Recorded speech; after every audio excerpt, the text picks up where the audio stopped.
La militarización de la política. La Primera Guerra Mundial tuvo consecuencias devastadoras. Se calcula que afectó a más de 65 millones de personas, 10 millones murieron a causa del conflicto y casi 20 millones de hombres volvieron a casa mutilados o inválidos. Gran parte de la generación nacida en los felices años de la Belle Époque, las dos últimas décadas del siglo XIX, había sido masacrada. A las consecuencias demográficas deben añadirse otras de orden político. La rígida organización del ejército, basada en los principios de jerarquía y subordinación, había permitido la movilización durante más de 4 años de una gran cantidad de individuos. Concluida la guerra, este tipo de organización se aplicó a la vida política. Los partidos o los sindicatos, capaces de movilizar a un gran número de ciudadanos y de llenar con ellos las calles y las plazas de las ciudades, serían mucho más influyentes y más poderosos que los mismos parlamentos. Las viejas normas del sistema liberal, que se remontaban a los salones de los ilustrados del siglo XVIII, basadas en el libre debate de un grupo restringido de personas pertenecientes a la élite, fueron repentinamente desbordadas. Solo en Francia y Reino Unido las instituciones liberal-democráticas se mantuvieron firmes y dirigieron la estabilidad política y la recuperación económica. El desarrollo de la Revolución Rusa. La disolución del Parlamento, la Duma, y la paz de Brest-Litovsk desencadenaron en Rusia una cruel guerra civil que duró 2 años y terminó con la victoria de los bolcheviques. La guerra civil le sirvió de pretexto para 1. Introducir nuevamente la pena de muerte, abolida en febrero de 1917. 2. Instaurar una policía política y unos tribunales revolucionarios contra todos los opositores, desde los monárquicos hasta los socialrevolucionarios. Y 3. Organizar, a partir de lo que quedaba del ejército zarista, un nuevo ejército, el Ejército Rojo, compuesto por tropas y oficiales fieles al partido bolchevique. Hacia la Unión Soviética. A partir del verano de 1918 se instauró el comunismo de guerra, control estatal del comercio y de la producción agrícola e industrial. Los resultados fueron tan desastrosos que en 1921 el gobierno bolchevique restableció la economía capitalista bajo el nombre de Nueva Política Económica, aunque el Estado siguió controlando los bancos y los grandes grupos industriales. En 1924 se instituyó la URSS, Unión de Repúblicas Socialistas Soviéticas. Se trataba de un nuevo tipo de Estado, dirigido por los soviets, en el que el pueblo ejercía la democracia directa, es decir, se gobernaba a sí mismo sin la mediación de ningún parlamento central. En realidad, el Partido Comunista y su todopoderoso Comité Ejecutivo Central o Soviet Supremo controlaban el sistema. La constitución de la URSS admitía la existencia de un único partido, el comunista, que se confundía con el Estado y lo dominaba. El Partido Comunista indicaba al gobierno cómo debía gobernar. Además, proponía a los candidatos a las elecciones de los soviets, controlaba a la policía y garantizaba la lealtad del ejército a través de la figura del comisario político. Joseph Stalin dirigió el partido y el gobierno desde 1922 hasta 1953. El dilema alemán. El bienio rojo. Entre 1918 y 1920, casi todos los partidos socialistas europeos aumentaron su peso electoral en sus respectivos países. Los salarios de los obreros mejoraron y el horario de trabajo se fijó en 8 horas diarias. En Alemania, una parte del movimiento obrero pensó que para mejorar la vida de los más pobres era necesario seguir el modelo de la Revolución Rusa.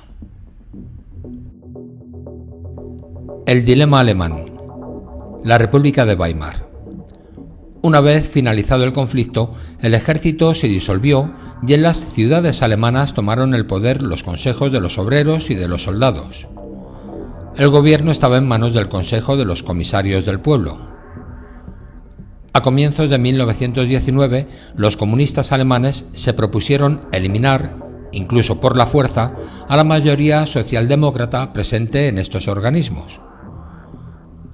El Partido Socialdemócrata, los partidos moderados, católicos y demócratas, los sindicatos y la antigua clase dirigente imperial llegaron entonces a un acuerdo para fundar una república liberal democrática, la República de Weimar.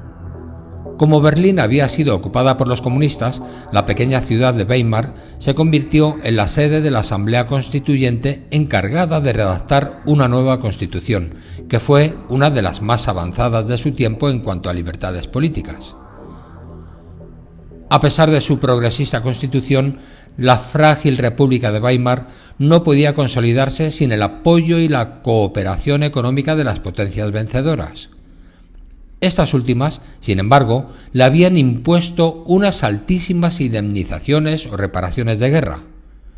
Durante 42 años, Alemania tendría que entregar a los vencedores la cuarta parte de su Producto Interior Bruto. El dilema alemán, la humillación. Las reparaciones provocaron una grave crisis económica que debilitó a la República de Weimar y además la convirtió en un símbolo no de libertad, sino de humillación nacional, de inflación y de desempleo. La República sufrió los ataques de la extrema izquierda, nostálgica del Bienio Rojo, y de la extrema derecha, nostálgica del Imperio del Kaiser. En 1923, una pequeña formación política de extrema derecha, el Partido Nacional Socialista, intentó en Múnich un levantamiento contra el gobierno. La conspiración terminó en fracaso y el jefe del partido, un antiguo cabo del ejército de origen austriaco, Adolf Hitler, acabó en la cárcel. El dilema alemán. Perspectivas de paz. La intervención de Estados Unidos resultó decisiva para solucionar la crisis alemana. Francia y Reino Unido aceptaron reducir el importe anual de las reparaciones a cambio de la ingente ayuda que Estados Unidos, con su plan Davis, concedía a Alemania en forma de préstamos a largo plazo. Los préstamos estadounidenses reactivaron la economía alemana, lo que facilitó poder cumplir con las exigencias económicas impuestas por los tratados de paz. El Plan Davis fue un instrumento eficaz para restablecer un clima de confianza en Europa y en el mundo. Este plan culminó con la firma de los Acuerdos de Locarno de 1925. En ellos, Francia y Alemania reconocieron conjuntamente sus fronteras comunes definidas en los Tratados de Versalles. Un año más tarde, Alemania fue admitida en la Sociedad de las Naciones y en 1930 las tropas francesas abandonaron la región del Rin, a cambio del compromiso alemán de mantener desmilitarizado su territorio.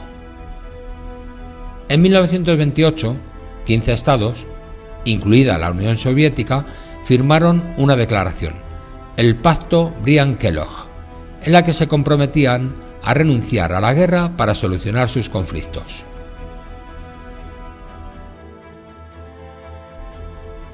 Estados Unidos después de la Gran Guerra.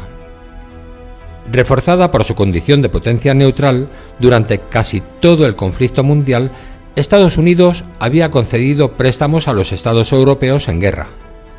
El dólar se convirtió en la moneda más utilizada en las transacciones comerciales a costa de la libra esterlina. La potencia financiera de Estados Unidos se explicaba por el dinamismo de su economía.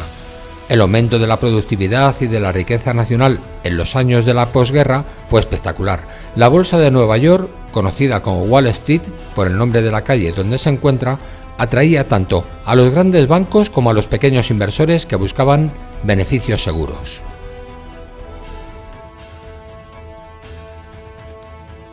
Estados Unidos después de la Gran Guerra.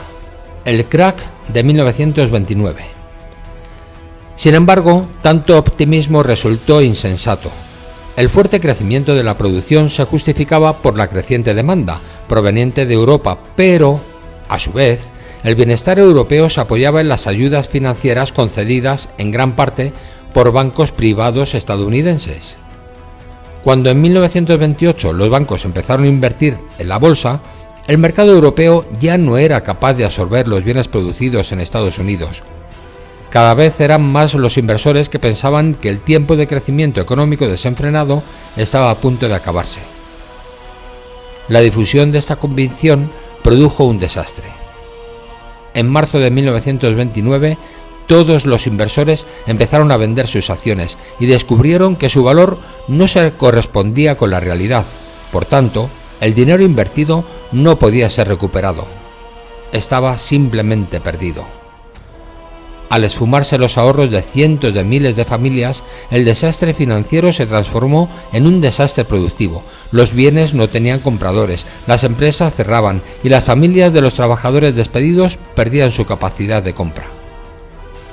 Al otro lado del océano, los países europeos vieron desaparecer los préstamos concedidos por los bancos estadounidenses, que hasta ese momento habían financiado su recuperación económica. De este modo, la crisis se extendió por toda Europa, sobre todo a Alemania. La República de Weimar recibió un golpe mortal.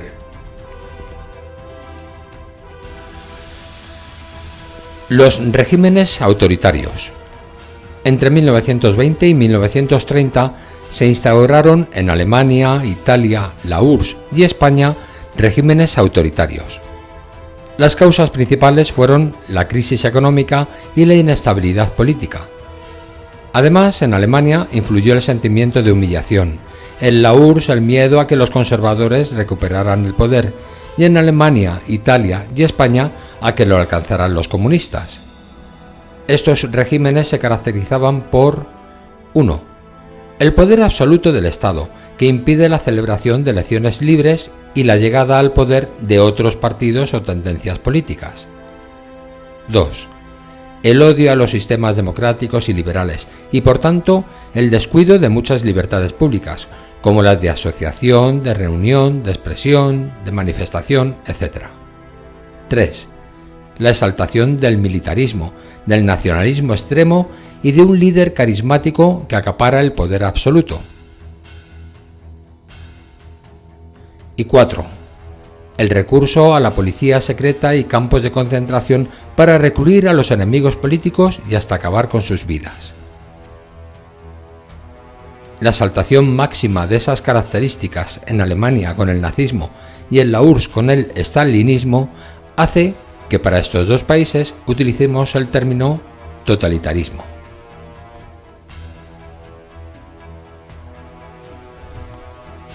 Los regímenes autoritarios.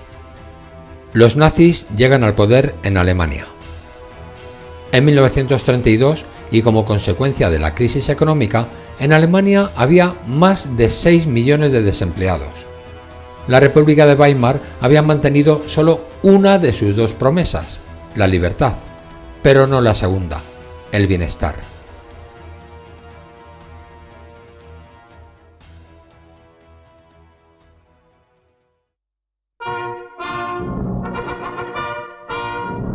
El partido que más ventaja sacó de esta crisis fue el Partido Nacionalsocialista de Adolf Hitler. Este último había elaborado, después del fracasado golpe de 1923, un programa político que resumió en su libro Mein Kampf, Mi lucha. El programa nazi obtuvo, entre 1930 y 1932, un creciente apoyo de la población. El partido pasó del 18 al 33% de los votos. Las fuerzas moderadas y los socialdemócratas parecían incapaces de formar un gobierno de coalición que les hiciera frente. Para encontrar una salida a la crisis, el presidente de la República, Paul von Hindenburg, tomó una decisión que le resultó suicida. Entregó el poder a Hitler a pesar de no haberlo conseguido. El nuevo canciller, Hitler, actuó con extraordinaria rapidez, sin mucha resistencia por parte de la clase política y, en menos de un año, eliminó las libertades constitucionales y declaró ilegal cualquier tipo de formación política, excepto su partido. La República se transformó en una dictadura. Hitler reunió en su persona los máximos cargos políticos y militares y se transformó en el jefe, Führer, de un nuevo Estado, el Tercer Reich.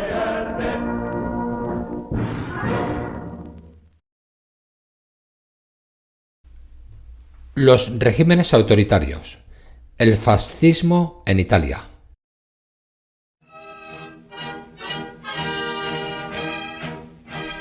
El régimen autoritario italiano llevó el nombre de fascismo. En Italia, los gobiernos liberales parecían impotentes ante las cada vez más frecuentes reivindicaciones de los obreros y de los campesinos, muy influenciados por las corrientes revolucionarias. Un nuevo movimiento político, el de los fascistas, también conocido como camisas negras, se presentó como la única fuerza capaz de salvar al país de la revolución. Los fascistas prometían defender con la violencia el orden social y abolir los partidos y el Parlamento, considerados responsables de la grave crisis económica y política que se vivía. En tan solo 3 años, los camisas negras ganaron la confianza y el apoyo de conservadores y de los moderados. El ascenso de los fascistas, encuadrados a partir de 1921 en un partido, el Partido Nacional Fascista, culminó en octubre de 1922 cuando su jefe, Benito Mussolini, organizó, con el consentimiento de la corona y del ejército, un golpe de Estado. La marcha sobre Roma, que le convirtió en jefe del gobierno y acabó con el régimen liberal.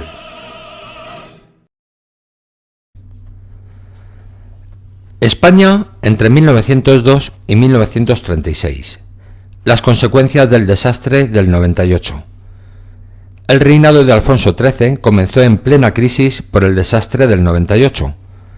Muchos políticos e intelectuales sintieron la necesidad de renovar el país e impulsaron un movimiento regeneracionista en el que Joaquín Costa, uno de sus principales representantes, denunciaba el caciquismo y la falta de instrucción del pueblo como las causas principales de la crisis. España no podía centrarse en recuperar su imperio colonial, sino en modernizarse internamente, es decir, instalar más industrias, extender la educación y acabar con el caciquismo. La crisis del 98 también acentuó el deseo de las minorías burguesas de Cataluña, País Vasco y Galicia, enriquecidas con la industrialización, de intervenir más directamente en política y conseguir una mayor autonomía respecto al Estado central. Reclamaban ser consideradas como nación y disponer de sus propias instituciones. El Partido Liberal, liderado por José Canalejas, y el Conservador, liderado por Antonio Maura, seguían turnándose en el gobierno gracias a un sistema electoral que respetaba poco la libre decisión de los ciudadanos. La insuficiente pero progresiva industrialización de ciudades como Barcelona o Bilbao impulsó el crecimiento del movimiento obrero. Seguidores del Partido Socialista, fundado en 1879 por Pablo Iglesias, organizaban protestas y huelgas, como las de la Semana Trágica de 1909 en Barcelona.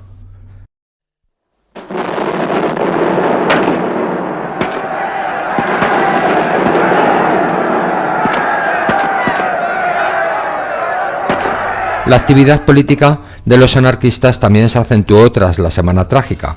En 1910 crearon el sindicato anarquista CNT, Confederación Nacional del Trabajo. La crisis de 1909 demostró que el turno pacífico de partidos estaba agotado. Empezaron a surgir nuevos grupos y partidos políticos que ya no reconocían el sistema establecido por Cánovas del Castillo en 1876. Esta nueva situación obliga a contar, desde comienzos del siglo XX, con partidos republicanos y socialistas, de izquierdas, y otros partidos compuestos por la alta y media burguesía defensora de la monarquía y la centralización del Estado.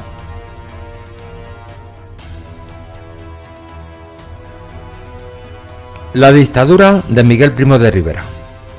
En 1923, el general Miguel Primo de Rivera asumió el poder tras un golpe de Estado. Contaba con el apoyo del rey y del ejército, y muchos españoles le vieron como un salvador. La creación de nuevas empresas como Telefónica o Camsa y la construcción de importantes obras públicas no pudieron ocultar los problemas de fondo. La crisis económica, la inquietud de los trabajadores de las grandes ciudades y, en general, la falta de modernización de la sociedad, de la economía y de la política española. En 1929, Primo de Rivera quiso perpetuarse en el poder pero ya no contaba con apoyos. La proclamación de la República. Después de la dictadura de Primo de Rivera, el general Berenguer intentó volver al régimen implantado por la Constitución de 1876. La falta de cohesión de los partidos monárquicos permitió organizarse a la oposición antimonárquica. Partidos republicanos, regionalistas y de izquierdas firmaron en agosto de 1930 el Pacto de San Sebastián con objeto de instaurar una república. La difícil situación llevó a la dimisión de Berenguer y a la convocatoria de elecciones municipales para el 12 de abril de 1931. El triunfo republicano en las ciudades hizo que Alfonso XIII se exiliara.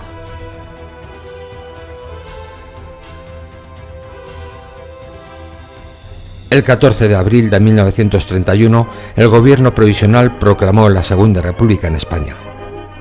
La presidencia la asumió Niceto Alcalá Zamora. El primer paso fue convocar elecciones para unas Cortes Constituyentes que elaboraron la nueva Constitución republicana. Los partidos de izquierda obtuvieron el mayor número de votos. Las reformas de la Constitución de 1931 tenían como puntos: 1. Reforma militar para modernizar y profesionalizar el ejército. 2. Reforma agraria para acabar con los extensos latifundios. 3. Reforma religiosa para separar Iglesia y Estado, aprobar el divorcio e implantar una educación liberal y laica. Y 4. Reforma territorial para conceder autonomía a las regiones con lenguas y culturas diferenciadas. La República de Izquierdas, 1931-1933.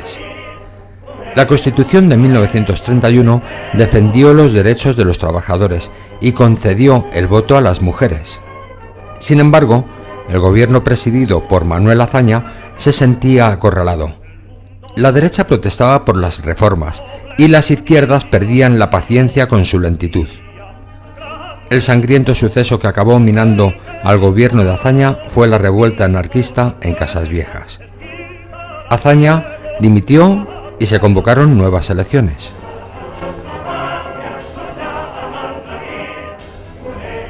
La República de Derechas entre 1933 y 1936.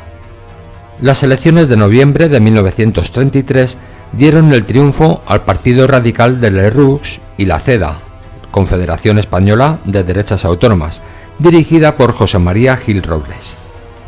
Se derogaron la reforma agraria, la ley de congregaciones y las medidas autonomistas.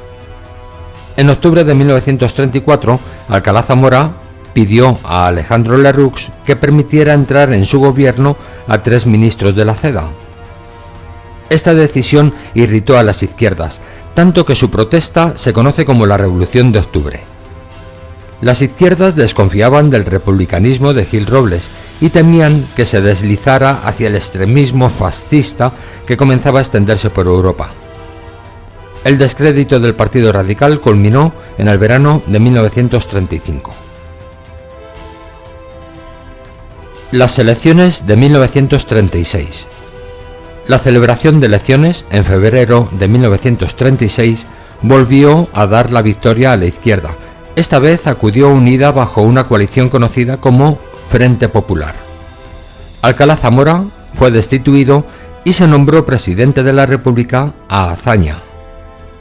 La derecha, especialmente los sectores más conservadores y los militares, se inquietaron por estos resultados.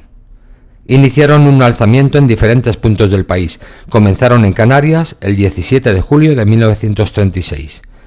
Al día siguiente estalló la guerra civil que duró 3 largos años.